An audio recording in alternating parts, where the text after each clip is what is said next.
শাহিন শাহ আফ্রিদি আর হারিস রৌফের করা ৮ ওভার বাংলাদেশের আকাশে ঝড় হয়ে এলো।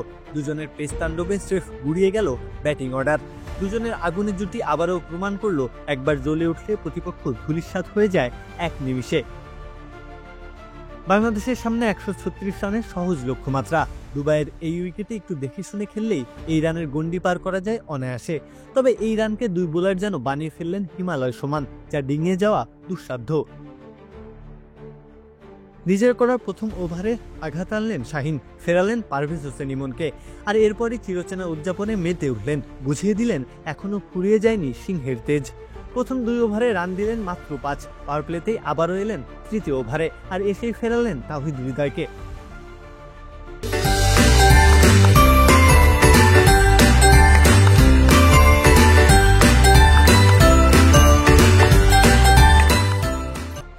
এক প্রান্তে যখন শাহিনের সামনে দিশাহারা ব্যাটাররা, তখনই মুখ্যম চাল দিলেন হারিস রৌফ। ফর্মে থাকা সাইফ হাসানকে কাবু করলেন পেসে। গতি বুঝতে না পেরে ব্যাকওয়ার্ড পয়েন্টে ক্যাচ দিয়ে ফিরলেন সাইফ, আর বাংলাদেশের আশার প্রদীপ দীপ্তে বসলো ওখানেই।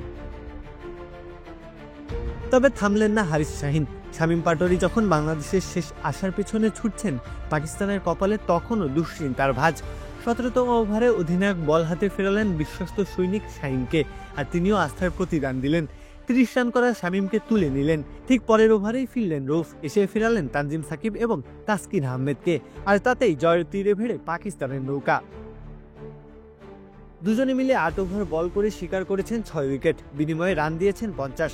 যখনই উইকেটের দরকার পড়েছে তখনই বল হাতে জমদূতের বেশি আঘাত এনেছেন, দলকে জিতিয়েছেন ১১ রানে, সেই সাথে গুড়িয়ে দিয়েছেন বাংলাদেশের স্বপ্ন।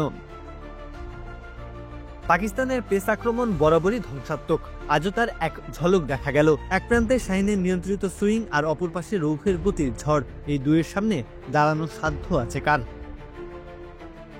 প্রত্যহ কাব্য, খেলা ৭১।